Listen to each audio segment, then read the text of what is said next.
સવિતા, હજુ કે ઉઠ્યો પણ નથી. તું નાસ્તો શું કામ તૈયાર કરે છે? તું એક કામ કર, જઈને પહેલા કોમલને ઉઠાડી આવ અને નીચે બોલાવ. કોમલબેનને જ્યારે ઉઠીને આવવું હોય ને ત્યારે આવું હે, પણ તમારે કોમલબેનનું શું કામ છે? ફૈબા એ કોમલબેનને સમજાવવા હશે, રાઈટ ફૈબા? Absolutely right. રાઈટ. કેવી રીતે અમારા બધા લોકોની વાત નહીં માનવાની અને અમારી વિરુદ્ધ જવાનું, પોતાના મનનું ધાર્યું કરી અને અમને બધાને દુખી કરવાનું. Absolutely wrong. આફ્ટર ઓલ તું પણ તારા સાસુની જ વહુ ને, એટલે રિયાલિટી ચેક કર્યા વગર મને બ્લેમ કરવા માંડી ને. અને ભાભીની જેમ તને પણ મારું અહીંયા રહેવાનું ન ગમતું હોય તો હું અત્યારે જ આ ઘર છોડીને ચાલવા માંડું. હું આ ઘરની બહાર ક્યાંય નહીં જાઉં. ગુડ. અને મને ચાન્સ મળતા હું પણ જલ્દી જ તારા ભાઈના ઘરે ધામા નાખવાનો છું, કારણ કે પ્રેમ લાગણી એક તરફ અને વ્યવહાર એક તરફ. ના ના, હું ઘરમાંથી નીકળી જવાની વાત કરીશ અને તથાસ્તુ થઈ જશે તો પ્રોબ્લેમ થઈ જશે. આયશા, તું શું કામ આવું વિચારે છે? આરવ અને કોમલ મારા પોતાના બચ્ચા જેવા જ છે. હું એ લોકોને શું કામ તમારા વિરુદ્ધ ચડાવું? હું તમારા લોકોની સામે નહીં, તમારા લોકોની સાથે જ છું. Trust me. જે તમે ઈચ્છો છો હું પણ એ જ ઈચ્છું છું કે કોમલ ખુશ રહે. એટલે આયશા પ્લીઝ, તું મને મિસઅન્ડરસ્ટેન્ડ ન કરતી. ફૈબાના મનમાં કંઈક છે અને બોલી કંઈક રહ્યા છે. અચાનક આટલા સ્વીટ કેમ થઈ ગયા છે? મને લાગે છે એમનાથી હવે વધારે સંભાળીને રહેવું પડશે. ગુડ મોર્નિંગ જાડી.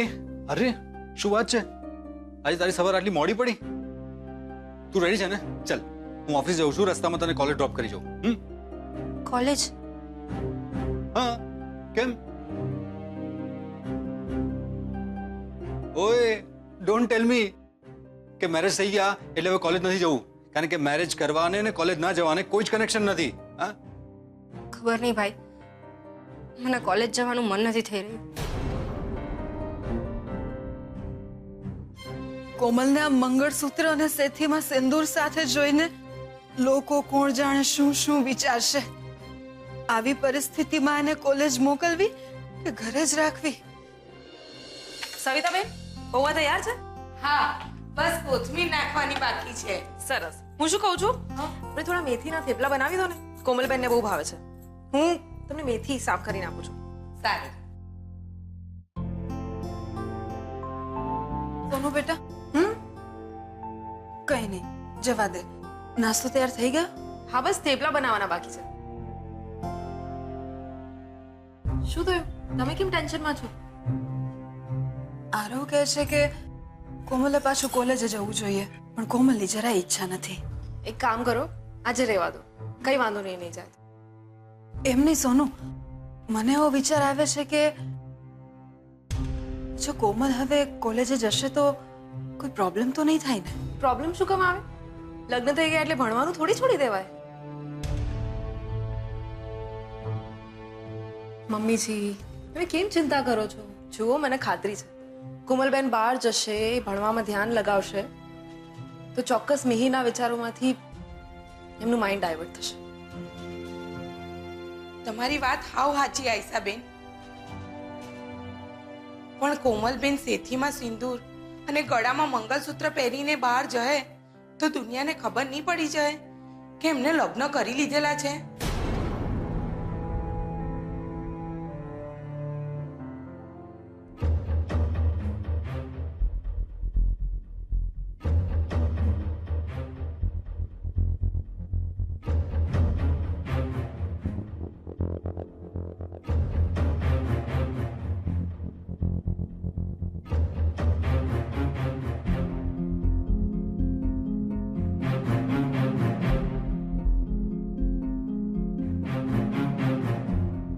નાના મોઢે મોટી વાત કરી દીધી હોય તો માફ કરી દેજો, પણ લોકો સવાલ તો પૂછે જ.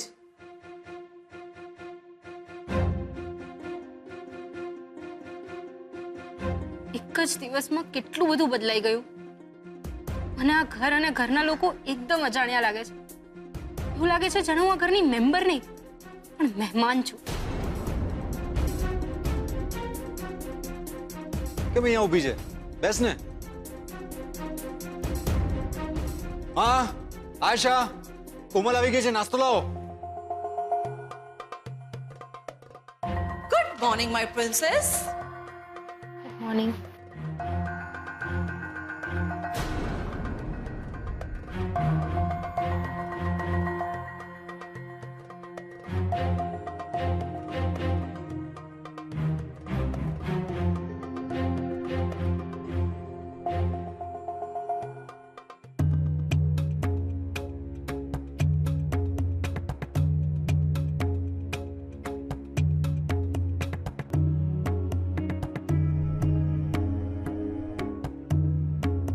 એ જાડી, શું વાત છે? તું કેમ આટલી અપસેટ?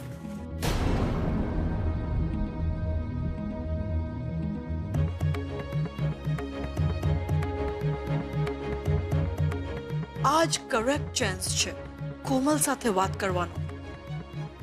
યુ વેઇટ, હું જઈને જોઉં છું. ગઈકાલ સુધી તો કોમલ ઓકે હતી, આમ અચાનક એને શું થઈ ગયું?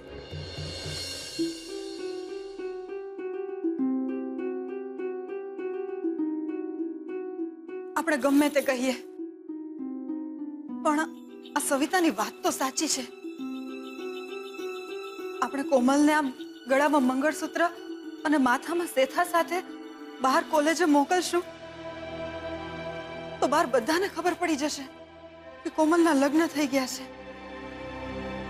હા તો હા તો એટલે બહાર લોકોને જવાબ શું આપશું? જ્યાં સુધી આપણને મિહિરના ચરિત્ર અને એના ઘર પરિવાર વિશે ખબર ના પડી જાય અને એ વાતની ખાતરી ના થઈ જાય કે મિહિર આપણી કોમલને ખુશ રાખશે, ત્યાં સુધી મિહિર અને કોમલના લગ્ન સંબંધને જાહેરમાં કઈ રીતે લાવો દુનિયા સામે? આઈ નો, પણ હું એમ કહું છું કે આ મંગળસૂત્ર અને સિંદૂર કઢાવી નાખીએ ને એટલે કોઈ સવાલ જવાબ કરે નહીં, એટલે કોમલ ઇઝીલી કોલેજ જવાનું કન્ટિન્યુ કરી શકે. આરોભાઈ, આ તમે શું બોલ્યા? અરે મંગળસૂત્ર અને સિંદૂર તો કોમલબેનના સૌભાગ્યની નિશાની છે. આમ એને નહીં કઢાય. સવિતાબેન, 21મી સદીમાં કેમ આમ જૂનવાણી વાતો કરો છો તમે? સોનુ બેટા, સદી 21મી હોય કે 18મી, સાચું એ સાચું જ છે અને સવિતાની વાતમાં તથ્ય તો છે જ. પણ માં આપણને આ મેરેજ માન્ય જ નથી. એ લોકોએ ક્યાં અને કેવી રીતે મેરેજ કર્યા છે આપણને ખબર નથી, એટલે આપણા માટે આ મંગળસૂત્ર અને સિંદૂર કોઈ મેટર જ નથી કરતા. લગ્ન કયા સંજોગોમાં થયા એ આપણને નથી ખબર, પણ લગ્ન થયા છે એ વાત તો સ્વીકારવી જ રહી ને. એટલે મંગળસૂત્ર અને સિંદૂરને આપણે નકારી તો નહીં શકીએ, પણ કોમલને આ સ્વરૂપમાં સ્વીકારી પણ તો નથી શકાતી. પણ હવે સમજાતું નથી કે કરવું શું.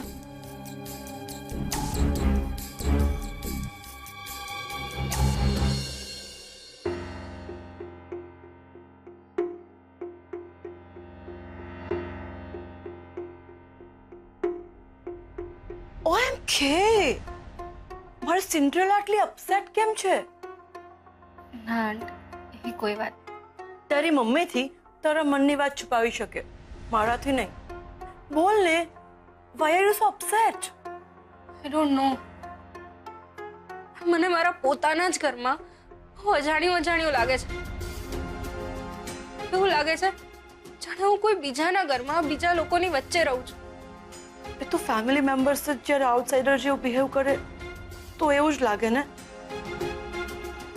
ઘરના બધા તને મેરેજના ડિસિઝન લઈને બહુ ગિલ્ટી ફીલ કરાવે છે ને? યસ, સતત એવું લાગે છે જાણે લગ્ન કરીને મેં બહુ મોટો ક્રાઇમ કર્યો છે. તે કોઈ ક્રાઇમ નથી કર્યો. જેને જે લાગવું હોય ને એ લાગવા દે અને બે વાતની મનમાં ગાંઠ બાંધી લે. એક, તારી લાઈફમાં તે પોતાના માટે પહેલી વાર કોઈ ડિસિઝન લીધો છે અને એ ડિસિઝન સાચો જ છે. ઓકે?